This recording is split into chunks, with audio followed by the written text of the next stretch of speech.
Good morning students, myself Poonam Mittal from Royal International School. This is Sanskrit class of class 6. देखो बच्चों, आज हम 6 class की संस्कृत पढ़ेंगे और मैंने आपको फर्स्ट चैप्टर कंप्लीट करवा दिया था. ठीक है, आज हम सेकंड चैप्टर पे चलेंगे. सेकंड चैप्टर पे जिसका नाम है धातु परिचय. जिसका नाम क्या है बच्चों? धातु परिचय. अब देखो बच्चों, आपने हिंदी के अंदर एक शब्द पढ़ा होगा जिसका नाम है जिसका नाम है क्रिया. ठीक है, एक क्रिया जो क्या होती है बच्चों की, क्रिया जो हम कोई भी कार्य करते हैं तो उसे क्या कहते हैं? क्रिया कहते हैं. वो हमारी क्या होती है बच्चों? वो हमारी क्रिया होती है. तो इसी तरह जो क्रिया का जो मूल रूप होता है बच्चों, वो धातु कहलाता है. वो क्या कहलाता है बच्चों? वो धातु कहलाता है. अब देखो, हम यहाँ से पढ़ेंगे किसी कार्य के करने या होने को क्रिया कहते हैं. मैंने अभी आपको बताया कि कोई भी कार्य अगर हम करते हैं, कोई भी कार्य अगर हम करते हैं किसी भी तरह का, तो वो क्या कहलाती है बच्चों? वो क्रिया कहलाती है. जैसे पढ़ना हो गया, खेलना, पीना, देना आदि, चलना, उठना, बैठना, सोना, ये सब क्रियाएं होती हैं. आप करते हो ना डेली. जब से आप सुबह उठते हो रात को सोने तक आप जितने भी कार्य करते हो वो सब क्रियाओं में आता है बच्चों. वो क्या आता है? वो सब क्रियाओं में आता है. ठीक है. अब संस्कृत में इन क्रियाओं को धातु कहते हैं. अब मैंने अभी आपको बताया कि क्रिया का जो मूल रूप होता है वो धातु होता है. क्रिया का मूल रूप क्या होता है बच्चों? धातु होता है. ठीक है. तो संस्कृत में इन्हीं धातुओं के बारे में आज हम जानेंगे. इनके अलग अलग रूपों को धातु रूप कहते हैं. अब बच्चों देखो, अलग अलग रूप से आपको क्या मतलब है? मैंने आपको फर्स्ट चैप्टर जब पढ़ाया था तो उसके अंदर मैंने आपको एकवचन, द्विवचन और बहुवचन और स्त्रीलिंग, पुल्लिंग और नपुंसकलिंग के बारे में आपको बताया था. तो बच्चों, इन तीनों के अंदर जो रूप चलते हैं वही हमारे क्या होते हैं? धातु रूप कहलाते हैं. अब वो कैसे चलेंगे वो आपको मैं आगे बताऊंगी. जैसे देखो, पट है तो पट का मतलब क्या होता है बच्चों? पट का मतलब होता है पढ़ना. पट धातु का अर्थ है पढ़ना, तथा इसके रूप है पठती, पठत, पठंती. अब देखो, पठती, पठत, पठंती कैसे आया बच्चों? जो पठती आएगा ना वो तो हमारे आएगा एक वचन में. वो हमारे किस में आएगा? एक वचन में. और पठत है ये हमारे आ जाएगा द्विवचन में. ये हमारे किस में आ जाएगा बच्चों? द्विवचन में आ जाएगा. और जो थर्ड जो हमारा है पठंती, ये हमारा आ जाएगा बहुवचन में. ये हमारा किस में आ जाएगा बच्चों? बहुवचन में. तो बच्चों, इनके तीनों जो रूप चलते हैं वही धातु रूप कहलाते हैं. नीचे एक धातु के वर्तमान काल. अब देखो बेटा, जैसे आप हिंदी के अंदर पढ़ते हो, ग्रामर में पढ़ते हो कि एक वर्तमान काल होता है, एक भविष्य काल होता है और एक भूतकाल होता है, पढ़ते हो ना. उसी प्रकार जो हमारी संस्कृत है उसमें भी क्या होते हैं?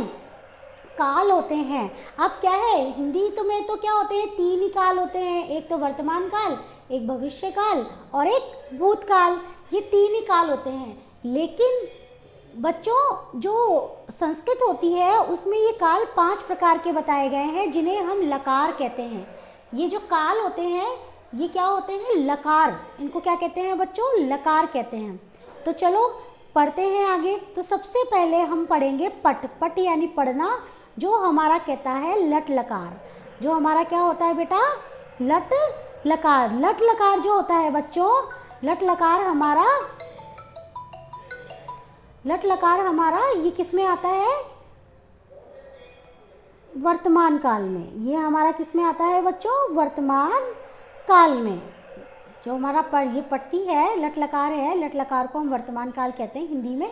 अब देखो, इसका एक वचन, द्विवचन और बहुवचन. एक वचन में आपको पता है एक ही होता है और द्विवचन में कितने होते हैं बच्चों? द्विवचन में 2 होते हैं. ठीक है, ये देखिए, द्विवचन में 2 होंगे और बहुवचन में 2 से ज़्यादा होंगे. तो देखिए, इसके जो रूप चलेंगे बच्चों, इसके रूप कैसे चलेंगे कि प्रथम पुरुष यानी पहला पुरुष, मध्यम पुरुष और उत्तम पुरुष. इसके 3 पुरुष होते हैं. कितने पुरुष होंगे बच्चों? 3 पुरुष होंगे. एक तो होगा प्रथम पुरुष, दूसरा मध्यम पुरुष और तीसरा उत्तम पुरुष. प्रथम पुरुष है उसमें आएगा एक वचन में पढ़ती, वह पढ़ता है, क्योंकि एक वचन ही है इसलिए वह पढ़ता है. द्विवचन में आएगा पठत है प्रथम पुरुष में, और वो क्या आएंगे? वे 2 पढ़ते हैं, क्योंकि यहाँ पर द्विवचन में 2 आते हैं. द्विवचन का मीन्स क्या होता है? 2, इसलिए वहाँ वहाँ पे आते हैं वे दोनों, सॉरी वे दो पढ़ते हैं या वे दोनों पढ़ते हैं, दोनों आ सकते हैं। पठंती, पठंती बेटा अंती, पीछे क्या आ जाता है इसमें अंती, ठीक है, तो पीछे अंती आ जाएगा और उसका मतलब क्या होगा, वे सब पढ़ते हैं, क्योंकि ये हमारा किस में आ रहा है, ये हमारा बहुवचन में आ रहा है, ठीक है बच्चों। अब अगर देखो ये तो आ गया मध्यम पुरुष, ये आ गया प्रथम पुरुष के लिए, और ये बेटा जो दूसरा पुरुष है जिसे हम क्या कहते हैं, जिसे हम मध्यम पुरुष कहते हैं। अब इसमें क्या आएगा, इसमें सी लग जाएगा पीछे, पठसी तुम पढ़ते हो, पठत तुम दोनों पढ़ते हो, और पठथ तुम सब पढ़ते हो, मतलब इसमें तुम लग जाएगा। इसमें तो देखो वह आ रहा था, इसमें तुम आ रहा था। उत्तम पुरुष में वो मेरे लिए आता है, स्वयं के लिए, ठीक है, उत्तम पुरुष में किसके लिए आता है, स्वयं के लिए, तो इसमें क्या आमी लग जाएगा, पठामी मैं पढ़ता हूँ, पठाओ हम दोनों पढ़ते हैं, और पठाम, और क्या जाएगा बच्चों, पठाम, पठाम हम सब पढ़ते हैं। तो आई होप आपको ये वाला जो फर्स्ट जो पेज है वो आपको अच्छे से समझ में आ गया होगा बच्चों। चलिए अब नेक्स्ट पेज पे चलते हैं हम। नेक्स्ट पेज में अब देखो इसी तरह से बच्चों यहाँ पे सारी, अब आपको देखो यहाँ पे सारी, जैसे मैंने रूप आपको अभी पिछले वाले पेज में यहाँ पर बताए हैं, पिछले पेज पे जो मैंने आपको रूप बताए हैं, ये सब इन सभी के अनुसार सारे धातु रूप चलेंगे, इन सभी के अनुसार सारे धातु रूप चलेंगे। अब देखिए जैसे नम, नम यानी नमस्कार करना, नमती, नमतः, नमंती, देखो पीछे का बिल्कुल सेम आ रहा है, ती और तह और अंति, ये तीनों में सेम आ रहा है ना, तो ये सब में सेम आएगा बेटा, सिर्फ आपकी क्रिया चेंज हो जाएगी, आपकी धातु चेंज हो जाएगी, बाकी सब सेम आएगा। वद, वद का होता है बोलना, वद का क्या होता है बच्चों, बोलना, बोलना, वदती, वदत, वदंती। इसी तरह से भ्रम, भ्रम का घूमना होता है, तो भ्रमती, भ्रमत है, भ्रमंती। इसी तरह हंस का हंसना होता है बच्चों, हंसना, हंस का अर्थ क्या होता है, हंसना, हंसती, हंसत, हंसंती। उसी तरह धाव का दौड़ना, धावती, धावत है, धावंती। और उसी तरह से नेक्स्ट हमारा क्या है, पढ़ना, कीड़े, उसके बाद में फिर क्या है, पठ, पठ यानी ये देखो बच्चों, पहले है धाव, धाव का दौड़ना मैंने बोला, धावती, धाव, धावंती। उसके बाद है पठ, फिर है पट, पढ़ना, पठ का अर्थ क्या होगा, पढ़ना, और फिर इसका क्या आएगा, ये देखिए पढ़ना, पढ़ती, पठत, पठंती। उसी तरह कीड़ का खेलना, कीड़ का क्या होगा बच्चों, खेलना, कीड़ती, कीड़त है, और कीड़ंती।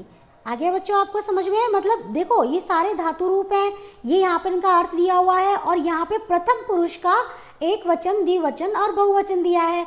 तो आप अब मध्यम पुरुष का और उत्तम पुरुष का एक वचन, द्विवचन, बहुवचन इजीली कर सकते हो पीछे से देख के, ठीक है बच्चों। इसी तरह से देखो यहाँ पर, यहाँ पे खाद का खाना, खादती, खादत, खादंती, खेल का खेलना, खेलती, खेलत है, खेलंती, सेम बिल्कुल वो का वही है, ठीक है। अब देखो बेटा कुछ धातुएं ऐसी होती है जिनका रूप है ना परिवर्तित हो जाता है, जिनका जो रूप होता है वो परिवर्तित हो जाता है। लट लकार में वो धातुएं दी गई है, देखो जैसे गम है, तो गम का रूप परिवर्तित क्या हो जाता है, गच्छ, यानी गम को, होता तो गम है, अगर हम धातु लिखेंगे तो गम लिखेंगे, लेकिन जब हम रूप लिखेंगे तो हम गच्छ से लिखेंगे। हम किससे लिखेंगे, गच्छ से लिखेंगे, जिसका मतलब होता है जाना, जैसे गच्छति, गच्छत, गच्छन्ति। अब देखो इसका जो मूल रूप है वो तो है गम, लेकिन जब इसके रूप में लिखेंगे तब हम लिखेंगे गच्छति, गच्छत, गच्छन्ति। उसी प्रकार से भू का भव हो गया, और भव का क्या होता है, जैसे भू का हो गया भव, इसका रूप परिवर्तन हो गया, और इसका होता है होना, तो भवती, भवत, भवंती। उसी प्रकार दा, दा का क्या हो जाएगा, यच्छ, देना, यच्छति, यच्छत, यच्छन्ति, ठीक है। यच्छति का मतलब देना होता है, याद रखना।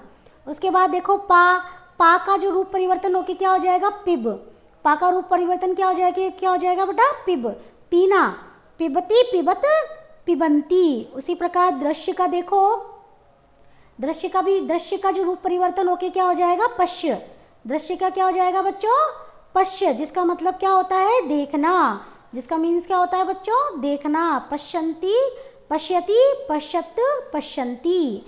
तो ये बेटा देखो लट लकार में ये सेम रूप चलेंगे, मतलब सबका सेम होगा, आप कोई सा भी लो, आपका सबका सेम चलेगा, ठीक है बच्चों। अब इसी तरह देखो त्रय, त्रय का रूप परिवर्तन होके क्या हो जाएगा तर, त्रय का क्या हो जाएगा बेटा तर, ठीक है।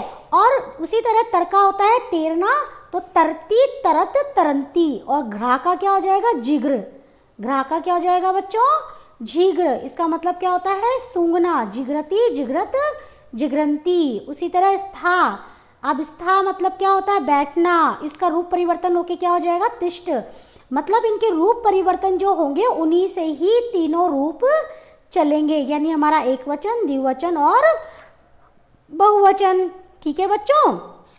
तो ये आज हमारा आपका जो चैप्टर था लट लकार का, ये वर्तमान काल का, वो हमने अच्छे से समझा है और मैंने आपको अच्छे से समझा दिया है कि इसमें आपको क्या करना है, जिसमें आपके तीनों पुरुष, प्रथम पुरुष, मध्यम पुरुष और उत्तम पुरुष, पठती पठत पठंती, पठसी पठत पठत, पठामी पठाओ पठाम, ये तीनों रूप आपको चलाने हैं, ठीक है बच्चों। और एक एक आपको यहाँ पे समझा ही दिया है कि कौन कौन सी धातु है, उनका मीन्स क्या होता है, और एक वचन प्रथम पुरुष के एक वचन, द्विवचन, बहुवचन यहाँ पे दिया हुआ है। आप कोशिश करिएगा कि इसमें आप इसका मध्यम पुरुष और उत्तम पुरुष भी बना सकें। चलिए बच्चों, तो आज ये हमारा चैप्टर यहाँ पे फिनिश हो चुका है। नेक्स्ट वीडियो में हम इसके क्वेश्चन आंसर्स करेंगे। ओके बच्चों, have a nice day, thank you.